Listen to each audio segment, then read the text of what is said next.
Hi friends, welcome to JG vlog. இன்றைக்கி நம்ம எங்கே இருக்கோன்னு பார்த்தீங்கன்னா, தென்னிந்தியாவிலே முதல் புத்தர் கோயில் நம்ம சங்கரங்கோயில் அமைச்சிருக்காங்க. இந்த கோயில் எதுக்காக இங்கே உருவாக்கியிருக்காங்கன்னு பார்த்தீங்கன்னா, உலக மக்கள் அமைதிக்காகவும் மன நிம்மதிக்காகவும் இந்த இடத்துல அமைச்சிருக்காங்க. அது மட்டும் இல்லாமல் இந்தியாவிலே மொத்தம் 8 புத்தர் கோயில் இருக்குது. அதில் ஒன்று பார்த்தீங்கன்னா நம்ம சங்கரங்கோயில் அமைச்சிருக்காங்க. கோயில் எப்படி இருக்குன்னு வாங்க உள்ளே போய் பார்ப்போம்.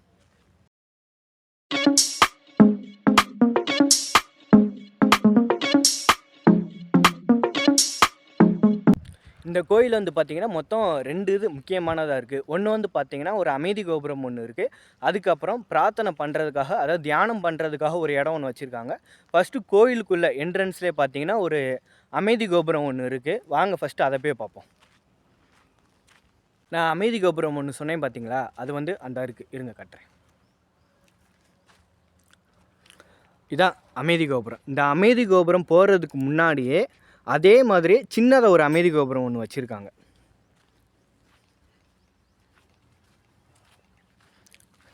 இந்த இருக்கு பாருங்க, அதில் கூட சின்னதாக ஒரு புத்தர் சிலை ஒன்று கூட வச்சுருக்காங்க.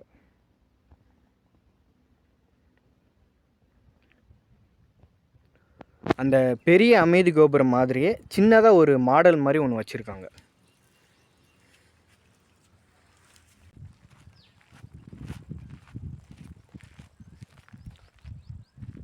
இப்போ வந்து நம்ம அமைதி கோபுரத்துக்கு அந்த வாசப்படி கீழே தான் நிற்கிறோம். அதுக்கு முன்னாடியே பார்த்திங்கன்னா நம்ம செருப்பு எல்லாமே கீழே கழட்டி வச்சுட்டா மேலே ஏறணும். அது போர்டு கூட ஒன்று போட்டிருக்காங்க. நம்ம செருப்பு எல்லாமே கழட்டிட்டு தான் இந்த அமைதி கோபுரத்துக்கு மேலே போகணும்.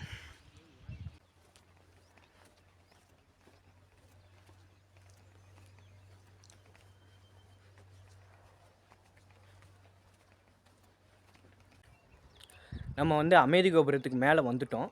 நம்ம என்ட்ரன்ஸ்லேயே ஃபஸ்ட்டு என்ன இருக்குதுன்னு பார்த்தீங்கன்னா ஒரு புத்தர் சிலை ஒன்று இருக்குது, இருங்க காட்டுறேன். ஃபஸ்ட் ஒரு புத்தர் சிலை இருக்குது. அதில் வந்து பார்த்திங்கன்னா ஒரு தியானம் பண்ணுற மாதிரி இருக்கார். நம்ம அந்த சிலையை பார்த்துட்டு அப்படியே இடது பக்கம் போவோம்.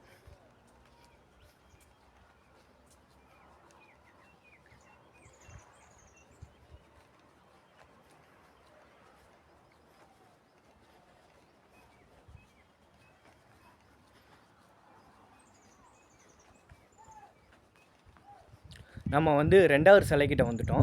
2வது சிலை என்னன்னு பார்த்தீங்கன்னா, ஒரு புத்தர் வந்து ஓய்வு எடுக்கிற மாதிரி வடிவமைச்சிருக்காங்க. இந்த 2வது சிலைக்கு பின்னாடி அப்படியே பார்த்தீங்கன்னா 2 பெரிய மலைகள் தெரியும். இந்த மலைகளுக்கு கீழே அப்படியே இந்த புத்தர் கோயில் அமைஞ்சிருக்கிற மாதிரி இருக்கும். வியூ பார்க்க ரொம்பவே சூப்பராக இருக்குது. நம்ம அப்படியே அந்த மலைகளுக்கு பின்னாடி இந்த கோயில் இருக்கிற மாதிரி இருக்கும். அப்படியே நம்ம தொடர்ந்து வந்தோம்னா 3வது சிலை தெரியும். 3வது சிலை பார்த்திங்கன்னா, இது வந்து அவர் எந்த இதில் நிற்கிறாருன்னு தெரியல. ஏன்னா ஒரு கை பார்த்திங்கன்னா மேலே காமிச்ச மாதிரியும், இன்னொரு கை பார்த்திங்கன்னா கீழே காமிச்ச மாதிரியும் இருப்பார். இது என்ன நிலைன்னு சரியாக தெரியல. உங்களுக்கு தெரிஞ்சால் சொல்லுங்கள். நம்ம வந்து இப்போ 4வது சிலைக்கிட்ட வந்துட்டோம். இந்த சிலை எப்படி இருக்குது பார்த்தீங்கன்னா, ஃபஸ்ட்டு பார்த்தோம் பார்த்தீங்களா புத்தர், அதே மாதிரி தான் இருக்கும். ஆனால் ஒரு கை மட்டும் கீழே காமிச்ச மாதிரி இருக்கும். ஒரு கை மட்டும் கீழே காமிச்சிருக்கிற மாதிரி இருக்கும்.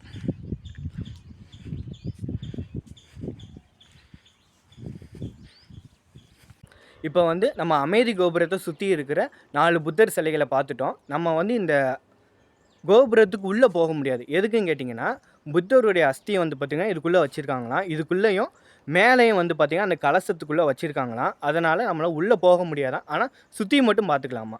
நம்ம அந்த பிரார்த்தனை பண்ணுற இடம் ஒன்று சொன்னோம் பார்த்தீங்களா, அதாவது தியானம் பண்ணுற இடம், அந்த இடத்துக்கு நம்ம போக போகிறோம். அந்த தெரியுது பாருங்களேன், அந்த கலசத்தில் தான் புத்தருடைய அஸ்தியை வந்து வச்சுருக்காங்களாம். இப்போ நம்ம படிக்கட்டு வழியாக இறங்கி வந்துட்டோம். இப்போ வந்து அந்த இடத்துக்கு போக போகிறோம். அங்கே தான் தியானம் பண்ணுறதுக்கான ஒரு இடம் ஒன்று இருக்குது. அங்கே போய் தியானம் பண்ணுவோம். அந்த அமைதி கோபுரம் சொன்னோம் பார்த்தீங்களா, அது வந்து பார்த்திங்கன்னா மொத்தம் 120 அடி இருக்கான். அதாவது 100 அடி உயரமும் 20 அடி அகலமும் இருக்கிற ஒரு அமைதி கோபுரமாக. இப்போ வந்து நம்ம பிரார்த்தனை பண்ணுற இடத்துக்கிட்ட போகிறோம். அதுக்கு போகிறதுக்கு முன்னாடி பார்த்தீங்கன்னா ஒரு கல்வெட்டு ஒன்று இருக்குது. இருங்க, ஒரு கல்வெட்டு ஒன்று இருக்குது.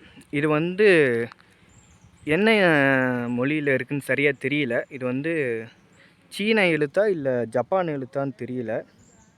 உங்களுக்கு யாராவது தெரிஞ்சால் சொல்லுங்கள். நம்ம வந்து அந்த கல்வெட்டு வந்து பார்த்துட்டு வந்துட்டோம். அதுக்கப்புறம் வந்து பார்த்திங்கன்னா ஒரு பிரார்த்தனை பண்ணுறதுக்கான அந்த இடம், அதாவது அந்த ப்ரேயர் ஸ்டார்ட் பண்ணுறதுக்கான ஒரு இடம் ஒன்று இருக்குது. அங்கனுக்குள்ளே உள்ள வீடியோ எடுக்க அலோவ் பண்ணாங்கன்னா நான் உங்களுக்கு காட்டுறேன். அப்படி இல்லைன்னா கிளிப்ஸ் மட்டும் எடுக்கிறேன், நீங்கள் பார்த்துக்கோங்க.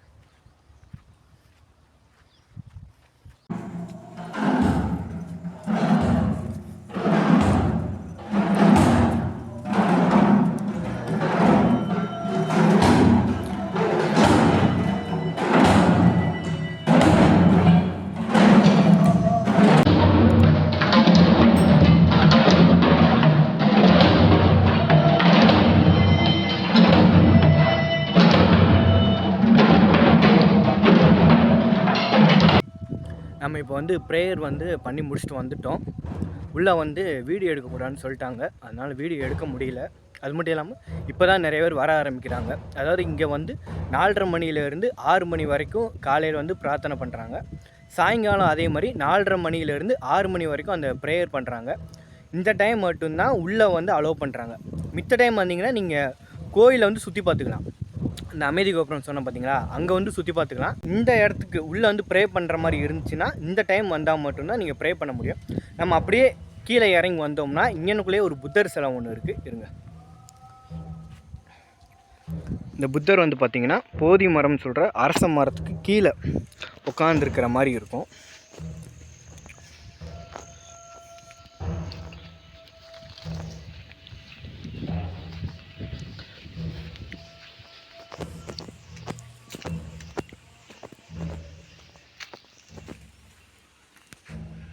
இந்த ஒரு புத்தர் சிலை ஒன்று சொன்னோம் பார்த்தீங்களா, அந்த இதுக்கு பக்கத்துலேயே பார்த்தீங்கன்னா சின்ன ஒரு பாதம் ஒன்று போகுது.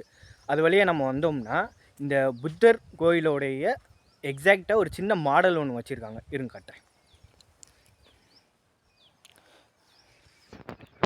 2 அமைதி கோபுரம், நடுவில் புத்தர் சிலை இருக்குது.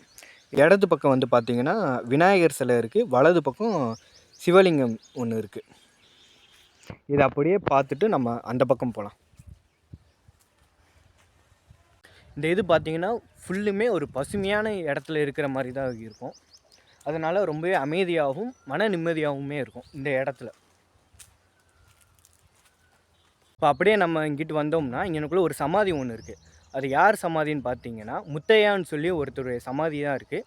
அவர் யாருன்னு பார்த்தீங்கன்னா இந்த வீரிருப்பு இந்த கிராமத்தை சேர்ந்த முத்தையான்னு சொல்லி இவர் தான் வந்து பார்த்திங்கன்னா இந்த ஒட்டுமொத்த இந்த புத்தர் கோயிலை அமைக்கிறதுக்காக தன்னுடைய 5 ஏக்கர் நிலத்தை வந்து பார்த்திங்கன்னா இந்த கோயிலுக்காண்டி தானமாக கொடுத்துருக்காரு.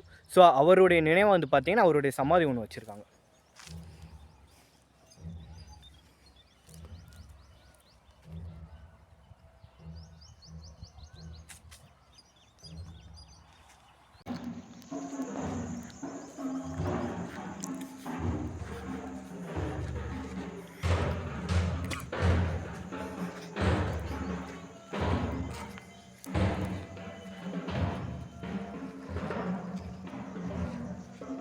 இப்போ வந்து நம்ம கோயிலை ஃபுல்லுமே சுற்றி பார்த்துட்டோம்.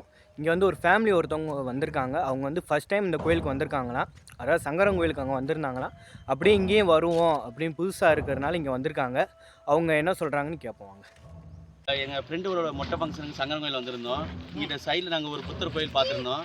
அந்த புத்தர் கோயில் எங்களுக்கு போகும்போதே வரணும்னு நினச்சிருந்தோம். சரி ரிட்டன் நம்ம சாமி கும்பிட்டுட்டு இங்கே மொட்டை போட்டு போய்க்கலாம் அப்படின்னு சொல்லி வந்திருந்தோம்.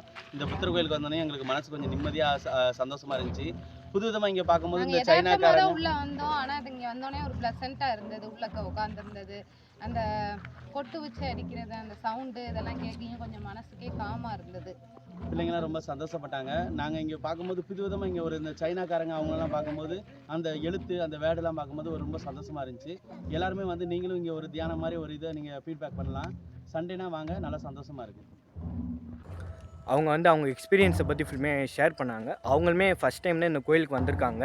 அது மட்டும் இல்லாமல் அந்த அமைதி கோபுரம் சொன்னோம் பார்த்தீங்களா, அந்த அமைதி கோபுரத்துக்கு பின்னாடியே பார்த்தீங்கன்னா ஃபோட்டோ ஷூட் பண்ணுறதுக்கு ஒரு பிளேஸ் ஒன்று இருக்குது. அந்த இந்த இடம் ஃபுல்லுமே பார்த்தீங்கன்னா ஃபோட்டோ ஷூட் பண்ணுற மாதிரி தான் இருக்குது. யாராவது ஃபோட்டோஸ் எடுக்கணும் அப்படின்னு வந்தீங்கன்னா நீங்கள் வந்து எடுங்க, சூப்பராக இருக்கும். இந்த டயத்தில் அதாவது ஈவினிங் டயத்தில் வந்தீங்கன்னா நல்லா இருக்குது.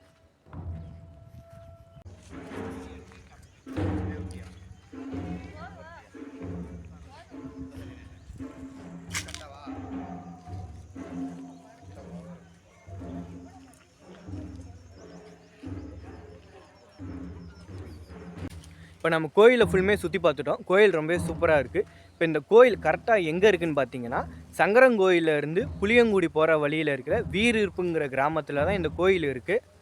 அது மட்டும் இல்லாமல் கரெக்டாக 7 கிலோமீட்டர் சரௌண்டிங்கில் தான் இந்த கோயில் இருக்குது. சங்கரங்கோயிலேருந்து கரெக்டாக 7 கிலோமீட்டர் தான். நீங்கள் சங்கரங்கோயில் வந்தீங்கன்னா அப்படியே இந்த கோயில் வந்து பாருங்கள். டைமிங் பார்த்தீங்கன்னா காலையில் 4:30 மணிலேருந்து 6 மணி வரைக்கும் இருக்குது. சாயங்காலம் அதே மாதிரி 4:30 மணிலேருந்து 6 மணி வரைக்கும் இருக்குது. அதாவது இந்த குறிப்பிட்ட டயத்தில் தான் பிரார்த்தனை பண்ணுவாங்க. மீதி என்ன டைம் வந்தாலும் நீங்கள் கோயிலை ஃபுல்லுமே சுற்றி பார்த்துக்கலாம். கோயில் ஃபுல்லுமே சூப்பராக இருக்குது. நீங்கள் வந்து பாருங்கள். இந்த வீடியோ உங்களுக்கு பிடிச்சிருந்துச்சுன்னா லைக் பண்ணுங்கள், ஷேர் பண்ணுங்கள், முக்கியமாக சப்ஸ்கிரைப் பண்ணுங்கள். பை.